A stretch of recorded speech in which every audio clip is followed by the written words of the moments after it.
Imagine a tiny village in Odisha transforming into a high-tech smart hub, backed by 6 of India's top scientific institutes. Or imagine exporting premium Assam rice all the way to Italy.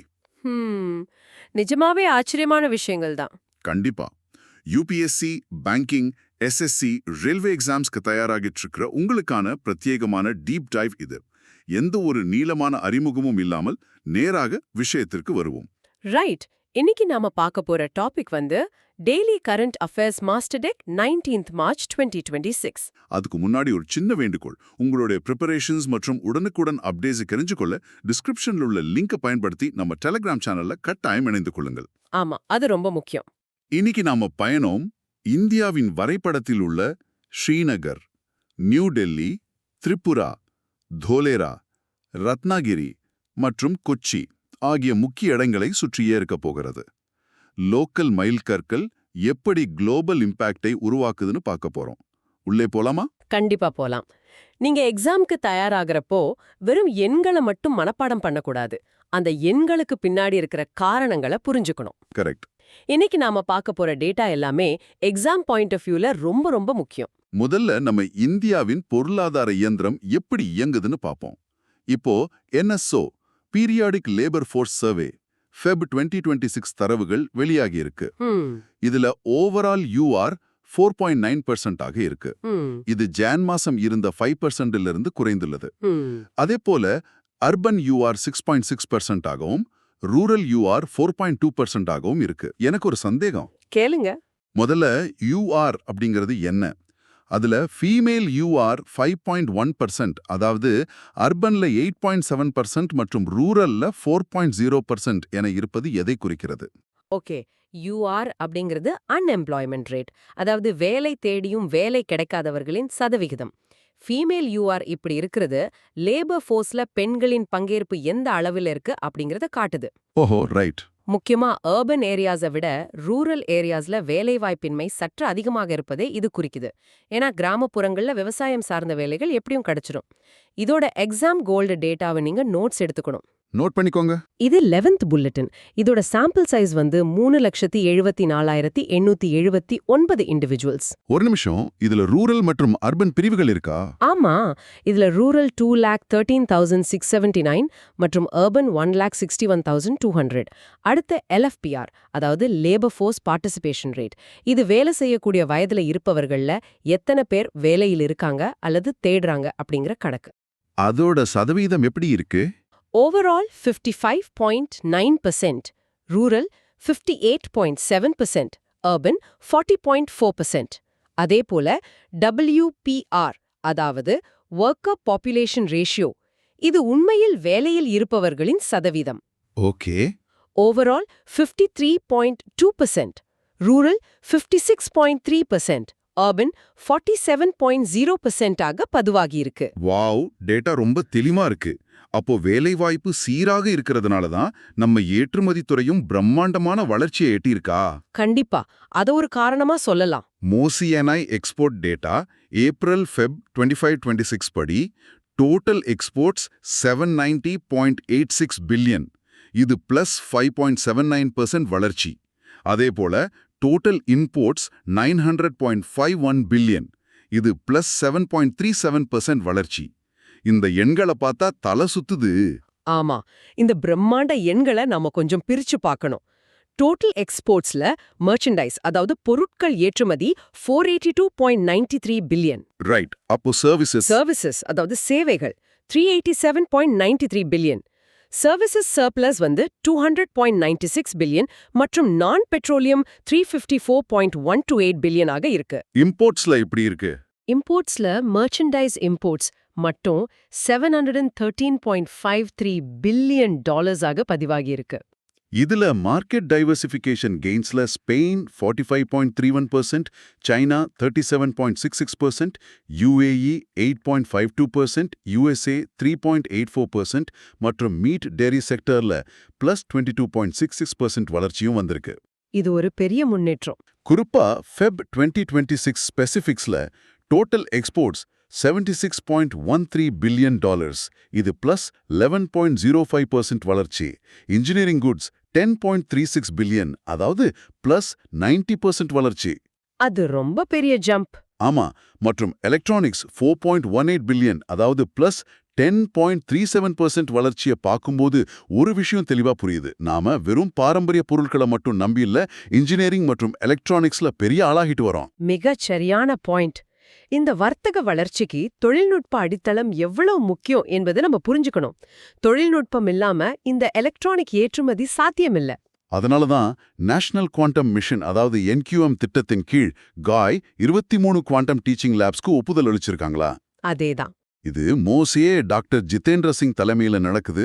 சாதாரண கம்ப்யூட்டரை விட பல மடங்கு வேகமாக செயல்படும் quantum டெக்னாலஜியை மாணவர்களுக்கு கத்துக் கொடுக்கிறது ஒரு பெரிய மாஸ்டர் ஸ்ட்ரோக். நிச்சயமா.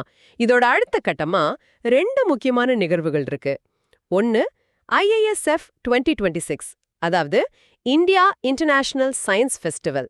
இது எங்க நடக்குது? இது பூனேவில் நடக்குது. இன்னொன்னு NTD 2026, அதாவது நேஷனல் டெக்னாலஜி டே. இது 11th மே அன்னைக்கு பாரத் மண்டபம், டெல்லியில நடக்குது. ஓகே, பாரத் மண்டபம். ஆமா. இதுல 500+ இன்னோவேஷன்ஸ் காட்சிப்படுத்தப்பட இருக்கு. நீங்க எக்ஸாம்க்கு படிக்கும்போது இந்த இடங்களையும் தேதிகளையும் லிங்க் பண்ணி படிச்சுக்கணும். நல்ல குறிப்பு. இப்போ தொழில்நுட்பம் வெறும் கம்ப்யூட்டருக்கு மட்டும் இல்ல, விவசாயத்துக்கும் வந்தாச்சு. என்ன சொல்றீங்க? ஆமா. மொயானன் FFW horticulture estimates union minister Shivraj Singh Chouhan வெளியிட்டுள்ளார்.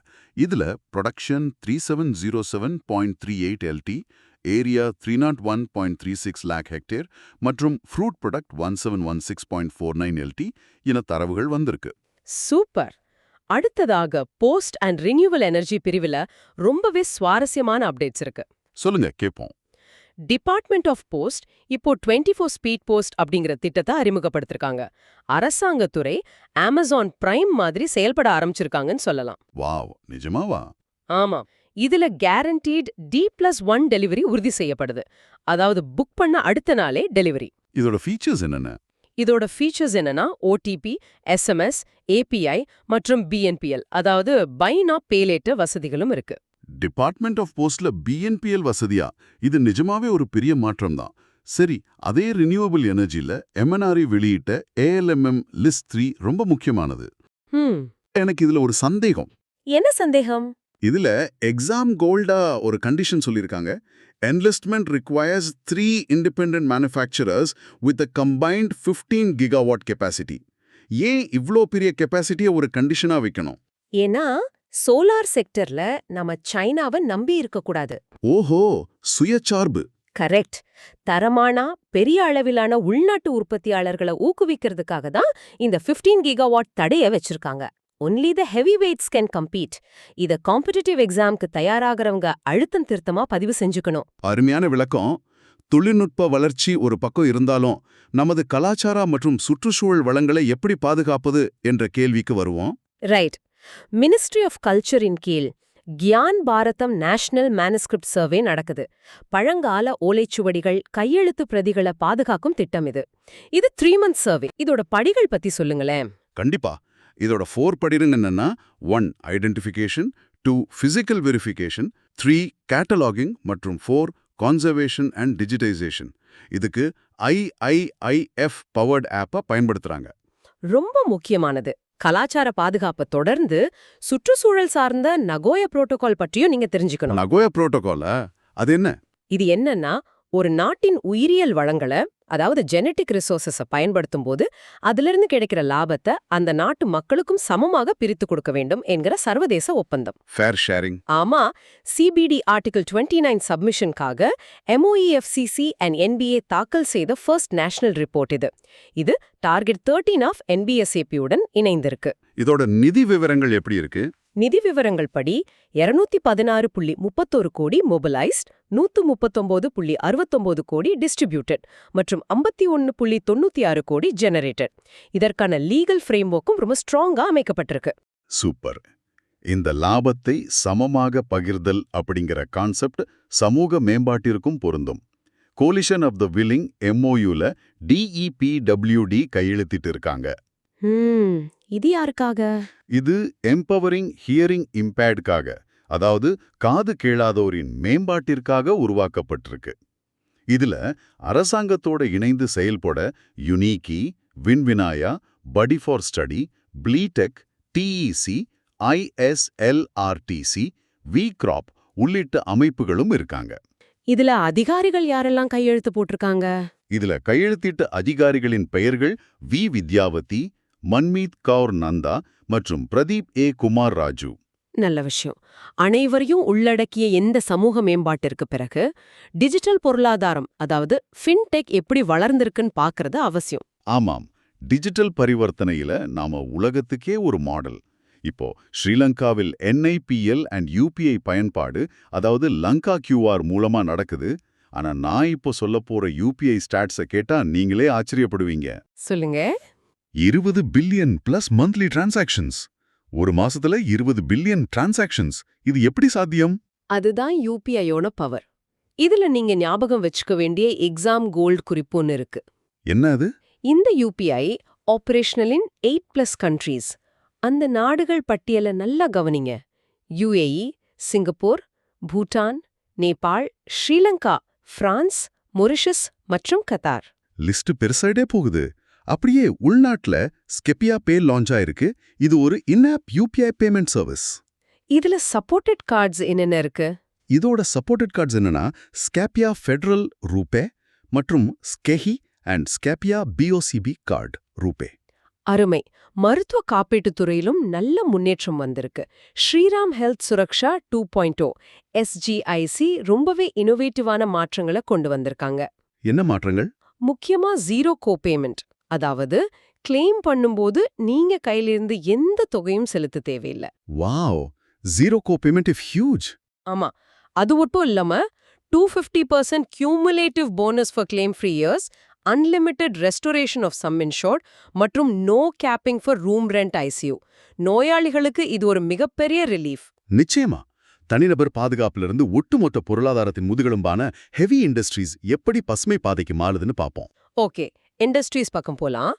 Tata steel and USTB China இடையே லோ கார்பன் ஸ்டீல் மேக்கிங் டெக்னாலஜிஸ்க்காக ஒரு MOU கையெழுத்தாயிருக்கு.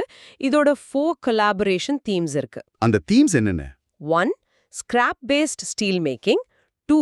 ஸ்டீல் வேஸ்ட் வேலரைசேஷன், அதாவது இரும்பு கழிவுகளை மதிப்பு பூட்டப்பட்ட பொருட்களாக மாற்றுவது. 3. End product performance. 4. Carbon capture and utilisation, அதாவது CCU. இந்த CCU அப்படிங்கிறது வெளியேறும் கார்பனை பிடித்து மீண்டும் பயன்படுத்துற ஒரு அருமையான தொழில்நுட்பம். பெரிய கார்ப்பரேட் நிறுவனங்கள் பசுமை எரிசக்திக்கு மாறுறது ரொம்பவே வரவேற்கத்தக்கது. வேற எந்த நிறுவனங்கள் இதுல ஈடுபட்டிருக்காங்க? அதே போல Reliance industries, RIL and Samsung CNT இடையே $3 பில்லியன் கிரீன் அமோனியா SPA ஒப்பந்தம் நடந்திருக்கு. கிரீன் அமோனியானா என்ன? கிரீன் அமோனியா அப்படின்னா கார்பன் எமிஷன் இல்லாமல் புதுப்பிக்கத்தக்க ஆற்றலை பயன்படுத்தி உருவாக்கப்படும் அமோனியா. இதோட எக்ஸாம் கோல்ட் பின்னணி என்னன்னா, இது NGHM, அதாவது நேஷனல் கிரீன் ஹைட்ரோஜன் மிஷன் இலக்குகளை சப்போர்ட் பண்ணுது. அந்த இலக்குகள் என்னென்ன? அந்த இலக்குகள் 5 million tons, $100 billion investment by 2030 மற்றும் net zero by 2035. Super. Public செக்டர்லும் சம மைல்கள். மினிஸ்ட்ரி ஆஃப் ஸ்டீலின் கீழ் உள்ள நவரத்ன நிறுவனமான NMDC 50 MT மைல்ஸ்டோனை அடைந்துள்ளது. இது பெரிய விஷயம். ஆமா, CMD அமிதவா முகர்ஜி தலைமையிலான இந்த வெற்றி India's 300 MT steel making capacity goal by 2030க்கு ரொம்பவே உதவியா இருக்கும். கரெக்ட். இந்தியாவை தாண்டி உலக அரங்கில் நடக்கும் நிகழ்வுகளையும் நாம விடக்கூடாது. கண்டிப்பா. இன்டர்நேஷனல் நியூஸ்ல பிரேசில் சோஷியல் மீடியா லா கொண்டு வந்திருக்கிறாங்க. இது -16க்காக. இதுல ஃபைன் அப் டு 50 மில்லியன் ரியால்ஸ் வரைக்கும் போடப்படும். 50 மில்லியன் ரியால்ஸ் பெரிய தொகைதான். ஆமா, இது மானிட்டர்ட் பை ANPD. இது உலக அளவுல சோஷியல் மீடியா கம்பெனிகளுக்கு விழும் ஒரு பெரிய செக்மேட்னு சொல்லலாம். அடுத்து ஸ்பார்க் 100K கலெக்டிவ் திட்டத்துக்காக பிரிட்டிஷ் கவுன்சில் MOU கையெழுத்திட்டு இருக்காங்க. அண்டை நாடுகள்ல என்ன நிலவரம்? அண்டை நாடுகளை பொறுத்தவரை நேபாள் ஃபர்ஸ்ட் டிரான்ஸ்ஜெண்டர் MPயாக பூமிகா ஸ்ரேஷ்டா தேர்ந்தெடுக்கப்பட்டுள்ளார். ஓ, வரலாற்று சிறப்புமிக்க நியமனம். ஆமா, அதே போல மால்டீவ்ஸ் FTA பேச்சுவார்த்தைகள் நடக்குது. இதுல இந்தியா எக்ஸ்போர்ட்ஸ் 56.88 M ஆகவும் இம்போர்ட்ஸ் 118.82 M ஆகவும் இருக்கு. ரைட். இப்ப அறிவியல் துறைக்கு வருவோம். IIT குவாஹாட்டியின் ப்ராஃப் B K. கிரீஸ் டீம் ஒரு புதிய அட்வான்ஸ்ட் எம்எக்ஸீன்ஸ் உருவாக்கியிருக்கிறாங்க. ஆமா. இதுல நீங்க சொல்லப் போற அறிவியல் விளக்கத்தை கேட்க நான் ரொம்ப ஆர்வமா இருக்கேன். இதோட அறிவியல் பயன்பாடுகள் 2. ஒன்னு ஹைட்ரஜன் எவல்யூஷன் ரியாக்ஷன், அதாவது HERல ultra low over potential of 12 MV achieved. இத கொஞ்சம் சுலபமா சொல்ல முடியுமா? கண்டிப்பா. ஹைட்ரஜனை பிரித்தெடுக்க நாம ஒரு பெரிய மலையை தாண்டி ஒரு கல்ல தள்ளணும்னு வைங்க, அந்த மலையோட உயரத்தை இந்த அட்வான்ஸ்ட் மிக்சீன்ஸ் ரொம்ப குறைச்சிடுது. அதுதான் இந்த 12 MV. குறைவான எனர்ஜி செலவுல நமக்கு ஹைட்ரஜன் கிடைக்கும். ரொம்ப அருமையான உதாரணம். இரண்டாவது பயன்பாடு என்ன?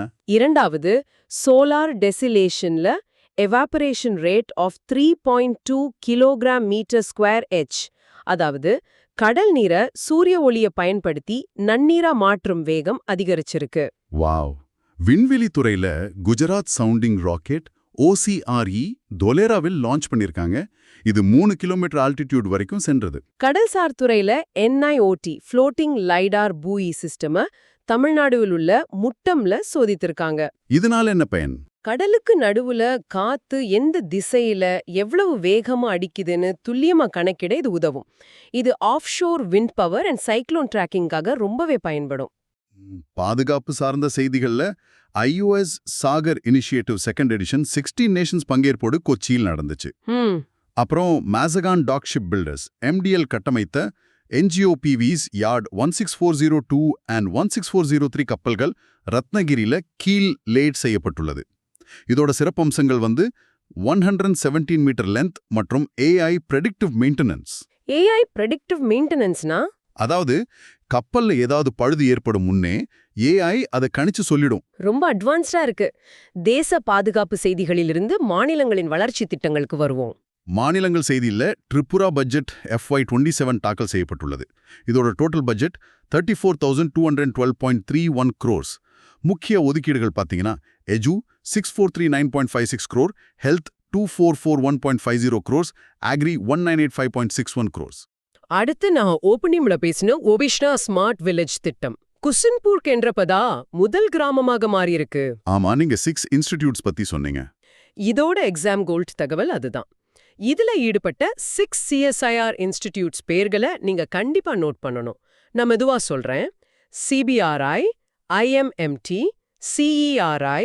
ஒரு நிமிஷம், நான் நோட் பண்ணிக்கிறேன். மீதி 3? NIIST, SCRC, CLRI. ஒரு சாதாரண கிராமத்தை ஸ்மார்ட் கிராமமா மாத்த இந்தியாவின் தலைசிறந்த 6 நிறுவனங்கள் ஒர்க் பண்ணிருக்காங்க. கிரேட். அப்புறம் அஸ்ஸாம்ல இருந்து ஜோஹார் ரைஸ் எக்ஸ்போர்ட் 25 MT அளவிற்கு UK and இட்டலிக்கு ஏற்றுமதி செய்யப்பட்டுள்ளது. சூப்பர். அடுத்து ரொம்ப முக்கியமான ஸ்லைடுக்கு வரோம். தி JNK Aqua Park and Honors Directory அனந்த்நாக்ல 100 கோடி சாங்ஷன் செய்யப்பட்டுள்ளது. இது ஜம்மு காஷ்மீர்ல நடக்கிற ஒரு பெரிய பொருளாதார புரட்சி. ஆமா. இதுல விருது பெற்ற அத்தனை பேரின் பெயர்களையும் நம்ம பார்க்கணும். ஏன்னா எக்ஸாம்க்கு ரொம்ப முக்கியம். நீங்க எக்ஸாம் எழுதும்போது ஆப்ஷன்ஸ்ல இந்த பேர்கள் குழப்ப வாய்ப்பு இருக்கு. அதனால தெளிவா பிரிச்சு சொல்றேன். முதல்ல கோஆப்ஸ், அதாவது கூட்டுறவு சங்கங்கள். அதுல யார் யார் வராங்க? ஜேஹ்லம், அஃபார்வாத், பண்டி. அடுத்து ப்ரொக்ரெசிவ் ஃபார்மர்ஸ், அதாவது முற்போக்கு விவசாயிகள். இத நான் படிக்கிறேன். ஷக்கீல் முகமது டீலி, மெஹ்ஜூர் சுல்தான் மீர், உமர் அக்பர் தார், ஜைத் உல் அஹத் மற்றும் சாரா பானோ. கரெக்ட். அடுத்து KCC அவார்டீஸ். நுஸ்ரத் ஜான், அப்துல் ராஷித் கானி ஸ்ரீநகர்லிருந்து, இன்னொரு அப்துல் ராஷித் கானி சோட் ஹபீபுல்லா, பிலால் அஹ்மத் மாலிக் மற்றும் ஆசிஃப் அஹ்மத் மாலிக். இது மட்டும் இல்ல, ஃபிஷரி ஸ்டார்ட் அப்ஸ் பிரிவுல ரொம்ப வித்தியாசமான பெயர்கள் இருக்கு. ஷீஷாங் ட்ரவுட்ஸ், ஸ்பிரிங் வேலி ஃபீட் மில், ஃபிஷரிஸ் பாரடைஸ். இன்னும் கொஞ்சம் இருக்கு. ஆமா, ராகேஷ் பயோஃப்ளாக், காஷ்மீர் ட்ரவுட் மற்றும் ரெய்னா ட்ரவுட் ஃபார்ம். வெஹிக்கிள்ஸ் பெற்றவர்கள் பட்டியலையும் நம்ம மிஸ் பண்ணக்கூடாது. ரெஃப்ரிஜரேட்டட் வெஹிக்கிள்ஸ் பிரிவில் ஆரசலான் அலி, முசாஃபர் அஹ்மத் தார், முகமது இக்பால் மாலிக், ஷாக்கிர் அஹ்மத் மீர், உமர் அக்பர் தார். 3-வீலர் டிரான்ஸ்போர்ட்ஸ் பிரிவில் ஃபாரூக் அஹ்மத் அகூன், கனி கலு, உமர் ஃபாரூக் தார், இர்ஷாத் அஹ்மத் குரு மற்றும் முத்தசிர் அஹ்மத் கண்டே. எந்தொரு பெயரையும் நீங்க விட்டுறக்கூடாது. ரொம்ப பெரிய லிஸ்ட், ஆனா கண்டிப்பா படிச்சுதான் ஆகணும். அடுத்ததா விருதுகள் மற்றும் நியமனங்கள் பார்க்கலாம். ஓகே, RBI Bank.in அவார்ட்ல இனிஷியேட்டிவ் ஆஃப் த இயர் விருது 13th சென்ட்ரல் பேங்கிங் அவார்ட்ஸ்ல கிடைச்சிருக்கு. மேலும் நம்ம தல MS தோனி பீம் மேப்க்கு பிராண்ட் அம்பாசிடராக நியமிக்கப்பட்டிருக்கார். Wow, MS Dhoni and Bhim. அப்புறம் CHIMI அனிமேஷன் அவார்ட்ல பார்த்தசாரதி மகாந்தா விருது வென்றுள்ளார். ஹிந்தி அட்வைசரி கமிட்டியின் எக்ஸாம் கோல்டு காம்போசிஷனை கவனிங்க. சேர்மனாக JP நட்டா இருக்காரு. மொத்தம் 37 ஒஃபிஷியல் மெம்பர்ஸ் இருக்காங்க. Okay, 37 members. இப்ப நாம சாகித்ய அகாடமி அவார்ட்ஸ் 2025 மாஸ்டர் லிஸ்ட பார்க்க போறோம். 24 லாங்குவேஜஸ்ல பரிசு கிடைச்சிருக்கு. நீங்க நோட்ஸ் எடுக்கிறதுக்கு வசதியா இதை கேட்டகரிஸா பிரிச்சு சொல்லலாம். நல்ல ஐடியா. நான் போய்ட்ரி லிஸ்ட் சொல்றேன். பிரசுன் பாண்டியோபாத்யாய், யோகேஷ் வைத்யா, கிரிஜா குமார் பலியார் சிங், நந்தினி சித்தாரெட்டி, பிரித்பால் சிங் பேதாப் மற்றும் சாது பத்ரேஷ் தாஸ். அடுத்து நாவல்ஸ் பிரிவில் தேவப்ரத் தாஸ், சஹாய் சுலி பிரம்மா, நவ்தேஜ் சர்னா மற்றும் பிராபகாரன். கடைசியா ஷார்ட் ஸ்டோரிஸ் மெமாய்ஸ் அண்ட் கிரிட்டிசிசம் பிரிவில் அமரேஷ் நகாதோனி, ஜிந்தர், மம்தா காலியா மற்றும் தமிழ் செல்வன். இலக்கியத்தை தாண்டி சுற்றுச்சூழலிலும் சில டிஸ்கவரிஸ் இருக்கு. நியூ ஸ்பீஷீஸ் டிஸ்கவரிஸ்ல புதிதாக கண்டுபிடிக்கப்பட்ட எர்த் வார்ம் டிராவிடா வசானியா. லிச்சன் மாத்ஸ் கூட கண்டுபிடிச்சிருக்காங்க, ரைட்? ஆனா லிச்சன் மாத்ஸ், காலியோசேரா ஹொலோவாயி அண்ட் அசுரா புக்ஸா இந்த பெயர்களை அறிவியல் பெயர்கள்னு கஷ்டமா நினைக்காம 2-3 தடவை படிச்சு பாருங்க. ஒரு வருத்தமான செய்தியும் இருக்கு. அபிச்சுவரியில குஷல் தாஸ் 66, இவர் முன்னாள் AIFF ஜெனரல் செக்ரட்டரி, இந்திய கால்பந்து அமைப்பில் பல வருடங்கள் பணியாற்றியவர். இப்போ இம்பார்ட்டன்ட் டேஸ் மேட்ரிக்ஸ்க்கு வருவோம். March 15 world consumer rights day. இதோட தீம் என்ன? இதோட theme safe products, confident consumers. அதே தேதியில காம்பேட்டிங் இஸ்லாமோஃபோபியா தினமும் வருது. இதோட theme respect every persons dignity. அப்புறம் மார்ச் 16 நேஷனல் வேக்சினேஷன் டே குறிக்கப்படுது. கொரோனாக்கு அப்புறம் தடுப்பூசியின் முக்கியத்துவம் நமக்கு நல்லாவே தெரியும். அதற்கான தினம்தான் இது. ரொம்ப தெளிவான விளக்கம். சரி, நாம இவ்ளோ நேரம் டிஸ்கஸ் பண்ண விஷயங்கள் உங்களுக்கு எந்த அளவுக்கு ஞாபகம் இருக்குன்னு செக் பண்ண டேஷ்போர்ட் டயக்னோஸ்டிக்ஸ், அதாவது டெஸ்ட் யோர் ரிட்டென்ஷன் பகுதிக்கு வந்தாச்சு. நேயர்களே, உங்களை சோதிக்க 7 கேள்விகள் இருக்கு. நான் உங்ககிட்ட கேள்விகளை கேக்குறேன். நீங்க ஒரு வினாடி யோசிச்சு பதில நினைவுக்கு கொண்டு வாங்க. அப்புறம் அதற்கான விளக்கத்தை நாம பாப்போம். முதல் கேள்வி. 1. What is the exact target implementation date for the ALLMM List 3 for solar ingots and wafers? யோசிச்சு பாருங்க. நாம ரினியூபிள் எனர்ஜி பகுதியில 15 GV கிண்டிஷன் பத்தி பேசும்போது இத பார்த்தோம். சரியான பதில் வந்து 1 ஜூன் 2028. கரெக்ட். இரண்டாவது கேள்வி. 2. Which 3 specific CSIR institutions were explicitly listed alongside CBRI, IMMT and CERI in developing Odisha's Kusumpul Smart Village? கொஞ்சம் ரீவைண்ட் பண்ணி பாருங்க. 6 இன்ஸ்டிடியூட்ஸ்ல 3 கேள்வியிலேயே இருக்கு. மீதமுள்ள 3 NIST, SERC, CLRI. மூணாவது கேள்வி. 3. Name the exact overpotential metric in MV achieved by IIT Guwahati's advanced MX scenes material. ஹைட்ரோஜனை பிரித்தெடுக்கிற அந்த மலையை தாண்டுற example ஞாபகம் இருக்கா? கண்டிப்பா ஞாபகம் இருக்கும். அந்த அளவு 12 மில்லிவோல்ட். நான்காவது கேள்வி. 4. Who won the Sahitya Akademi Award 2025 for English novel and what is the exact name of the book? லிஸ்ட்ல நாவல்ஸ்க்கு கீழ பார்த்தோம். நவ்தேஜ் சார்னா எழுதிய கிரிம்சன் ஸ்பிரிங். ஐந்தாவது கேள்வி. 5. What is the required combined gigawatt GW capacity condition for MNRESA LMM List 3 enlistment? சைனாவை சார்ந்திருக்க கூடாதுன்னு ஒரு பெரிய நம்பர் சொன்னோமே, அதுதான் 15 கிகாவாட். ஆறாவது கேள்வி. 6. Identify the exact maximum fine amount stipulated under Brazil's new social media law for minors. International நியூஸ்ல பார்த்தோம், அதிகபட்ச அபராதம் 50 மில்லியன் ரேஸ். கடைசி கேள்வி. 7. Name the 3 specific cooperative societies that won awards at the JNK Aqua Park inauguration. JNK honours டைரக்டரியில coops கீழ நம்ம படிச்ச 3 பேர்கள் ஜேலம், அஃபவாட், பாண்டி. பர்ஃபெக்ட். இந்த நீளமான ஆனால் தேர்வுக்கு மிகவும் முக்கியமான விரிவான அலசலை முடிக்கும் தருவாயில் ஒரு சிந்தனையை உங்களிடம் நான் முன்வைக்க விரும்புகிறேன். சொல்லுங்க. இன்று நாம பார்த்த குவாண்டம் டெக்னாலஜியிலிருந்து ஒரு சிறிய கிராமத்தின் ஸ்மார்ட் வில்லேஜ் மாற்றம், UPIயின் சர்வதேச வளர்ச்சி வரை அனைத்தும் எப்படி ஒன்றோடொன்று இணைந்து இந்தியாவின் வளர்ச்சி கட்டமைப்பை, அதாவது ஒரு வலுவான ஈகோசிஸ்டமை உருவாக்குகிறது என்பதை நீங்கள் சிந்தித்துப் பாருங்கள். ஹம் எல்லாமே ஒரு புள்ளிதான். ஆனா அது எப்படி பெரிய சித்திரமா மாறுதுன்னு புரிஞ்சுக்கிட்டா கரண்ட் அஃபேர்ஸ் உங்களுக்கு மனப்பாடம் பண்ண வேண்டிய விஷயமா இருக்காது. ரொம்ப ஆழமான சிந்தனை. எக்ஸாம் ப்ரிப்பரேஷன் அப்படிங்கிறது வெறும் எண்களையும் பெயர்களையும் மனப்பாடம் பண்றதில்ல, இந்த ஈகோசிஸ்டம புரிஞ்சுக்கிறது தான். கண்டிப்பா. மீண்டும் ஒரு முறை உங்களுக்கு நினைவூட்டுகிறேன், உங்களுக்கான அப்டேட்ஸ் மற்றும் மெட்டீரியல்ஸ்க்கு டிஸ்கிரிப்ஷன்ல உள்ள லிங்கை பயன்படுத்தி டெலிகிராம் சேனல்ல இணைய மறக்காதீங்க. வரப்போகும் எக்ஸாமில் வெற்றி பெற வாழ்த்துக்கள். அடுத்த விரிவான அலசலில் சந்திப்போம்.